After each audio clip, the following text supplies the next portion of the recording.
Doctor साहब 10 घंटे काम किया, गर्दन में बहुत दर्द है। रोज़ का काम है, सुबह से लेकर शाम तक ड्राइविंग बहुत है। काम 8 घंटे 10 घंटे कंप्यूटर पे करना होता है। शाम तक जाते आते पूरी गर्दन अकड़ जाती है। सुबह सो के उठता हूँ तो ऐसा लगता है कि यहाँ पे जलन हो रही है।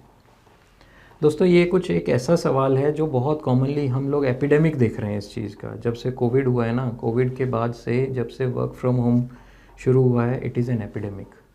आइए जानेंगे इसके बारे में, क्या है ये, कैसे होता है, कैसे ठीक करें। मैं हूं डॉक्टर अभिषेक बंसल, हेल्थ केयर टुडे में आपका स्वागत है।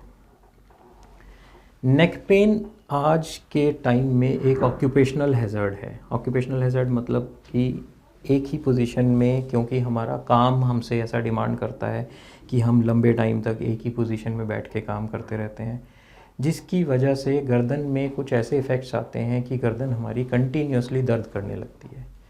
क्या इफ़ेक्ट्स आते हैं, इसके लिए हमें ये जानना होगा कि गर्दन में होता क्या है ऐसा जिससे दर्द होने लगे। गर्दन में हम सबको पता है कि एक वर्टिब्रल कॉलम यानी रीढ़ की हड्डी होती है। ये रीढ़ की हड्डी असल में 7 छोटी छोटी हड्डियों को एक के ऊपर एक रख के बनती है, जिनको वर्टिब्रा बोलते हैं, सर्वाइकल स्पाइन वर्टिब्रा।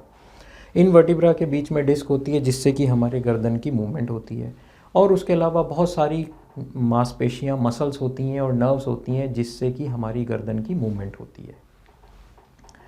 अब कोई भी मांसपेशी, कोई भी डिस्क, कोई भी हड्डी एक ही पोजीशन में अगर लंबे टाइम तक आप रखेंगे तो वो मांसपेशी में इंजरी हो जाती है। जो डिस्क होती है उसमें एक तरफ प्रेशर ज़्यादा, एक तरफ प्रेशर कम। अब आप ये मानिए, एक गाड़ी को आप 4 पहिए की गाड़ी को अगर 3 पहिए पे चलाएंगे तो हर पहिए पे प्रेशर ज़्यादा आएगा। ऐसे ही हमारी डिस्क का होता है। जो 7 हड्डियां हैं उसके बीच में 6 डिस्क हैं।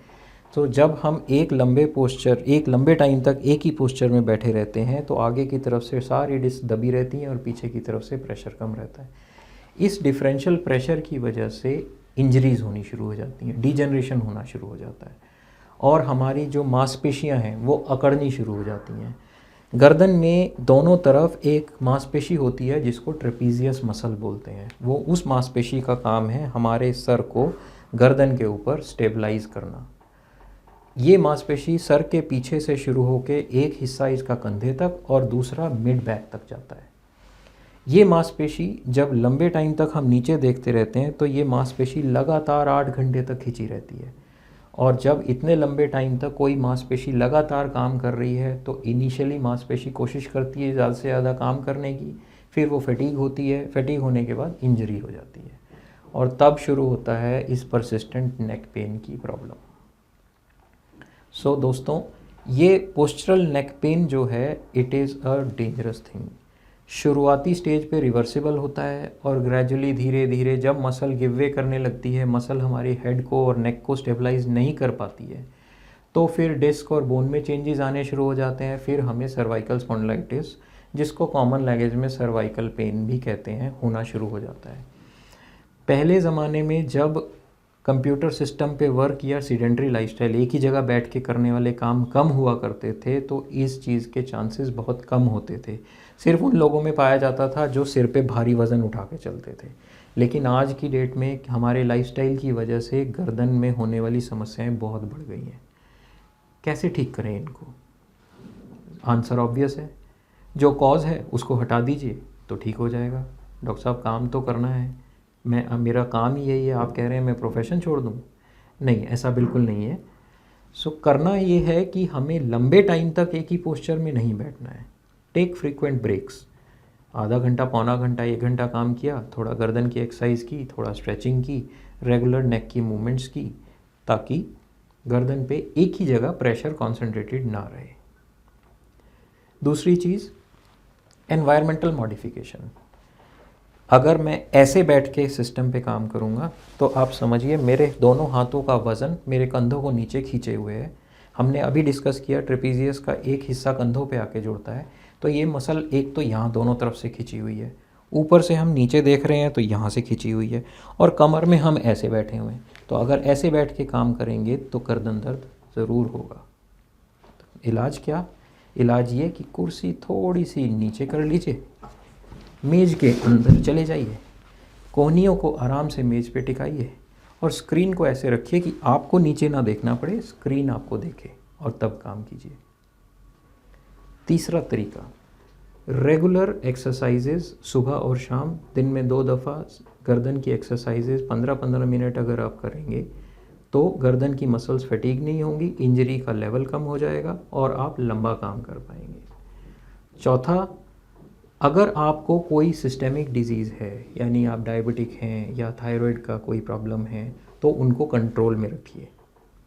पांचवा, ऐसा पाया गया है कि जो लोग ज़्यादा स्मोक या अल्कोहल इंटेक करते हैं उनके अंदर डिस्क डिजेनरेशन और बोन प्रॉब्लम्स होने के चांसेस ज़्यादा होते हैं। अगर आप स्मोक करते हैं कोशिश करिए आप वो छोड़ दीजिए, और अगर आप ड्रिंक करते हैं तो कंट्रोल में करिए। छठी चीज़, सडन जर्क या झटके। अगर आप कोई ऐसी एक्टिविटी करते हैं जिसमें नेक में सडन जर्क या झटके लगने के चांस हैं तो वो अवॉइड कीजिए। सातवीं चीज़, अगर गर्दन में दर्द है और आप इससे जूझ रहे हैं तो पिलो का एक बहुत बड़ा रोल होता है। आमतौर पे लोग हमारे पास आते हैं, डॉक्टर साहब मैं तो तकिया लगाता ही नहीं हूँ फिर भी गर्दन में दर्द है। ये ठीक नहीं है दोस्तों। अगर हम ध्यान से देखेंगे तो जो हमारा सर का पीछे वाला हिस्सा है वो हमारे कंधे से आगे होता है। अगर हम बहुत मोटा तकिया लगा के सोएंगे तो हमारी गर्दन ऐसे रहेगी तो भी मांसपेशियां खिंची रहेंगी, और अगर हम बिना तकिए के सोएंगे क्योंकि हमारे कंधे ज़्यादा बड़े हैं तो हमारा सिर ऐसे गिरा रहेगा तो भी हमारी मांसपेशियों पे एक्सेसिव फोर्स आएगा। तो एक मॉडरेट अमाउंट ऑफ पिलो जो कि हमारी नेक को न्यूट्रल रखे, यानी कि ना तो ज़्यादा आगे ना बहुत ज़्यादा पीछे, इस तरह का तकिया हमें इस्तेमाल करना चाहिए ताकि मसल रात को रिलैक्स कर सके, रिजुविनेट कर सके और अपने आप को हील कर सके। दोस्तों, जैसा कि मैंने पहले भी कहा कि वर्क फ्रॉम होम होने की वजह से कोविड के बाद से इस चीज़ का एक सैलाब, एक एपिडेमिक हम देख रहे हैं। ऐसा इसलिए होता है क्योंकि घर पे आपके पास प्रॉपर अगर टेबल चेयर नहीं है या होते हुए भी आप उसको इस्तेमाल नहीं कर रहे हैं, बेड पे लेट के ऐसे टेढ़े मेढ़े बैठ के जब काम करते हैं तो हमारी मसल्स पे अननेचुरल स्ट्रेन पड़ता है, हमारी पोस्चर पे अननेचुरल स्ट्रेन पड़ता है, हमारी डिस्क मसल्स बोन सब पे अननेचुरल स्ट्रेन पड़ता है, जिसकी वजह से, क्योंकि ये one of the most mobile segment of the spine है, हमारी पूरी स्पाइन के सबसे मोबाइल एरियाज़ में से गर्दन और लोअर बैक होती है, इसीलिए इन दो जगह पे ये दर्द की समस्या मैक्सिमम आती है। इसलिए हमें अपनी नेक और लोअर बैक दोनों को बचाए रखने के लिए proper posturing, environmental modification, proper precautions कि हम वो कुछ काम ना करें जिससे हम लंबे टाइम तक एक ही पोस्चर में अपनी नेक को डिसएडवांटेज पे रखें, ये ज़रूरी है फॉलो कर। दोस्तों, ये सब मेजर्स लेने के बाद भी, ये सब पोस्चर ठीक कर लिया हमने, टेबल चेयर भी ठीक से यूज़ करते हैं हमने, हमारे को और कोई समस्या भी नहीं है, लेकिन फिर भी गर्दन का दर्द नहीं जा रहा, तो इसको फर्दर इन्वेस्टिगेट करना ज़रूरी है। आप अपने आसपास किसी अच्छे ऑर्थोपेडिक डॉक्टर के पास जाइए, वो हो सकता है आपको क्लिनिकली एग्जामिन करके कुछ एक्सरेज या एमआरआईज एडवाइस करें और उसके बाद एक प्रॉपर डायग्नोसिस बनेगा। अगर आपने कुछ अपना एमआरआई, एक्सरे या ओपिनियन लिया हुआ है और आपको एक और ओपिनियन की ज़रूरत है तो आप दिए गए नंबर पे हमारे को अपनी इन्वेस्टिगेशन भेज सकते हैं। मैं देख के आपको क्लियर बताऊंगा कि आपके लिए बेस्ट ऑप्शन क्या है। हम रखें आपका ख्याल।